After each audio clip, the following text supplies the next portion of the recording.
You wake up and move through your day. You speak when spoken to. You smile when expected. You show up on time. You do the things that a good person should do. And yet, something feels wrong. You walk through crowds, through classrooms, through offices, through conversations, and no one truly sees you. Not the real you. You've become invisible. Not because people are cruel, not because you're unworthy, but because certain mental habits, learned, repeated, and reinforced, have slowly eroded your presence in the world. Schopenhauer saw this invisibility not as a social issue, but as a spiritual and psychological one. He believed we are not invisible by accident. We disappear slowly, quietly, by habit. When your mind is trained to scan every room, every face, every word for signs of validation, you no longer act from your center. You become a mirror. You reflect back what others want instead of showing who you are. And mirrors are useful, but never memorable. Schopenhauer believed that the will, your inner drive, your essence, must be primary. When you trade that for applause, your presence weakens. You may be liked, you may even be praised, but you won't be seen. Because approval demands performance, and performance demands self-erasure. There is a peculiar fear that lives in those who feel invisible. The fear of being misunderstood. So they talk more, clarify more, justify more, but here is the paradox. The more you over-explain, the more you vanish. Because clarity should emerge from depth, not desperation. Schopenhauer believed that true understanding does not require excess. He wrote with precision, even brutality, knowing that the truth carries its own weight if you let it stand. Those who cannot let silence sit, who fill every moment with words, don't come across as clearer.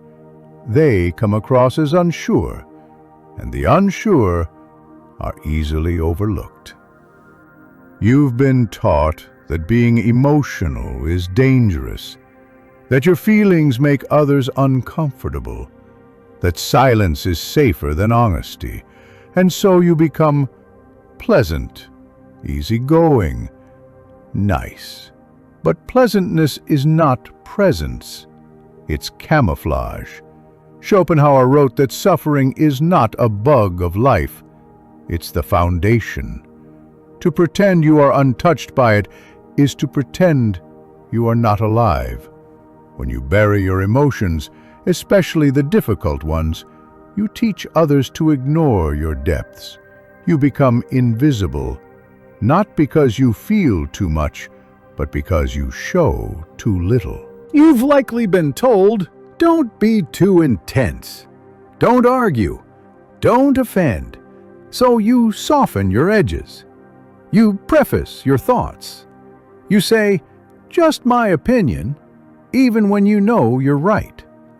But Schopenhauer didn't value agreeable people. He valued people who thought.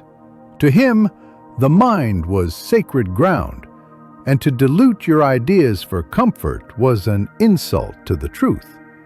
When you shrink your thoughts to fit the room grows, and you disappear.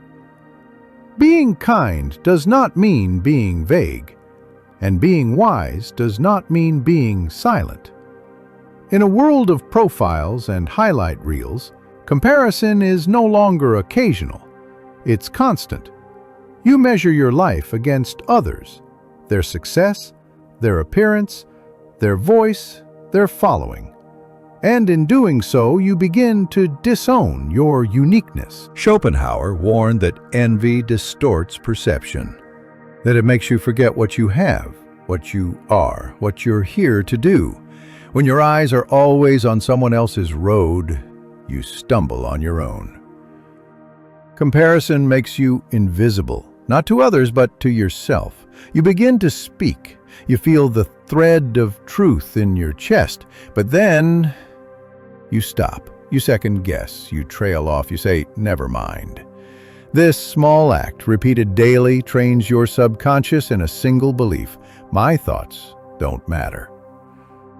Schopenhauer believed that the world shapes itself not by force, but by will, and will begins with thought.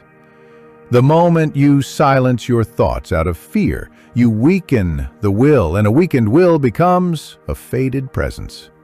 Each time you stop yourself, you teach others to stop listening. Silence, in its true form, is powerful, but many use silence not as strength, but as hiding. You retreat from connection, from conflict, from risk. And over time, people stop expecting you to speak. They stop noticing when you're quiet.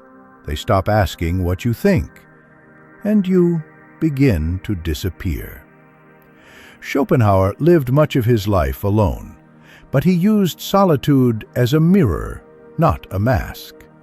Silence should be a sharpening space, not a grave. When you numb yourself with silence, you are not protecting your peace. You are slowly deleting yourself from the narrative. You speak in rehearsed phrases. You avoid extremes. You say what's expected. And while it keeps you safe, it also keeps you forgettable. There is nothing wrong with refinement, but polish without substance is air. Schopenhauer's writing was clear, yes, but never sterile. He believed that the most powerful truths live in contrast, in bite, in paradox, in contradiction. You cannot make an impact while playing it safe. If every word is filtered, then none of it is truly yours. You bump into someone, you speak out of turn, you express a need, and you say, sorry, even when there's nothing to be sorry for. This habit of over-apologizing is more than politeness, it's a mental posture, one that communicates to yourself and others that your existence is an inconvenience. Schopenhauer respected humility, but despised self-degradation. He believed that one must stand in their truth, not as a performance, but as a recognition of value. When sorry becomes your default, your presence becomes optional. You watch yourself constantly. Did I say that right? Do I look okay? What are they thinking of me? This surveillance of the self makes you self-conscious, not self-aware. And self-consciousness is a cage. Schopenhauer saw self-consciousness as a consequence of too much reflection and too little will. The more you stare at your own shadow, the more you forget how to move. When your thoughts are always turned inward, you begin to vanish from the world outside. You are not here to be flawless. You are here to be real. You say, I'll cry later. I'll think about this tomorrow. I'll deal with it when I have time. But you never do. Emotions unprocessed do not dissolve. They freeze. They gather in layers, and eventually, they disconnect you from the moment you're living. Schopenhauer saw suffering as the pulse of the soul. To avoid it was to avoid knowing oneself. When you delay your truth, you deny your texture, and people cannot connect with what feels flat. You nod when you disagree, you smile when you're frustrated, you say yes when you mean no, and you believe it's the path of least resistance. But Schopenhauer believed that resistance is the source of all character. You do not become real by going along. You become real by standing still, even when the tide pushes you. Passive agreement makes others comfortable, but it makes you disappear. Perhaps the most devastating habit of all, you wait for someone to say, you're allowed to speak, allowed to rest, allowed to dream, allowed to take up space. But the world rarely gives permission, and even if it does, the permission is conditional. Schopenhauer believed the highest good was independence, not of body, but of mind. And the mind cannot be free while begging for permission to be whole. You must stop asking to exist. You are already here. You've made yourself small for so long you've forgotten your original shape. That's the true cost of invisibility. It isn't just that others don't notice you, it's that you forget how to notice yourself. You convince yourself that blending in is safer, that not causing waves is noble, and in doing so, you become a copy of a copy, recognizable in form, but hollow in presence. Schopenhauer didn't sugarcoat the human condition. He saw life as suffering, but not as despair. He believed that through deep understanding, one could reclaim what was buried, not by pleasing others, but by reconnecting to the will, the essence, the drive that exists beneath every compromise you've made. But how do you begin to return to that will? You start by seeing each of these habits not as flaws, but as footprints, proof of how far you've walked from yourself. You trace your invisibility to its root. You ask, what am I afraid will happen if I show up fully? If I speak what I mean? If I stop apologizing for being here? Often, what you find is this. You've been afraid of rejection, of discomfort, of punishment, of failure, but mostly of not being loved. And that fear trained you to perform safety, to adapt, to vanish piece by piece. But the self cannot be loved while hidden. It cannot be healed while denied. So now, if you want to reclaim your presence, you must begin to unlearn. You must begin to name what you once numbed. This means sitting with silence until it stops being punishment and becomes clarity. It means speaking your truth even when your voice shakes, not to win, not to dominate, but to realign your outer life with your inner knowing. It means asking questions you were once too polite to ask. Walking away from conversations that drain your soul. Saying no even when yes feels expected. And yes, sometimes it means being misunderstood. But presence is not about being approved. It is about being real. Schopenhauer argued that most people live in illusion, not because they're foolish, but because the truth feels too heavy. But what's heavier than carrying a life that isn't yours? You don't need to become loud to be seen. You need to become grounded. When you speak with clarity, calm, sure, rooted, you won't need to shout. People will lean in. Because true presence is not volume, it's vibration. It's the unshakable quiet of someone who knows who they are, without needing permission, applause, or permission to exist. But there's one more piece, one more reason invisibility lingers.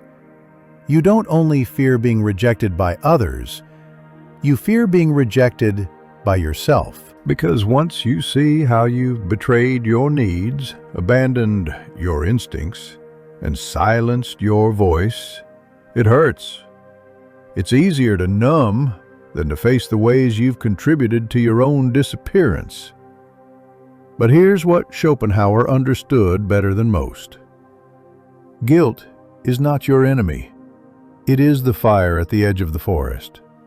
Step through it, not to punish yourself, but to wake up, to return, to begin again, to forgive the version of you who hid, because that version didn't know there was another way. And now, you do. When you reclaim your presence, you don't become arrogant. You don't become aggressive. You become whole. You stop seeking completion in approval. You stop performing. You start choosing. You speak slower, you stand taller. You take up space, not as defiance, but as reality. You exist, and that alone becomes undeniable. Schopenhauer once said that solitude is the fate of all great minds. But solitude does not mean erasure. It means integrity. You will not be for everyone, and that is not a flaw. It is a filter. Those who cannot hold space for your full self were never holding space for anyone but the version that pleased them. Your job is not to shrink to fit. Your job is to expand, to remember the sound of your own voice, the rhythm of your own thoughts, the heat of your own longing. You reclaim your presence when you stop looking outward for permission and start looking inward for instruction. So stop waiting. Do not wait for the perfect setting, the right people, the green light from the world. Return to your will, to the silence that sharpens, to the fire that still burns beneath the quiet exterior. Speak when it's right, not when it's safe. Feel it all, without shame. Hold your boundaries with grace and without apology. Let your yes be clean. Let your no be sacred. You will feel exposed at first, raw, even lonely. But slowly, something shifts. The world stops treating you like a shadow because you've stopped treating yourself like one. And in that presence, in that fullness, you're no longer invisible. You are alive. You are here. And finally, you're seen.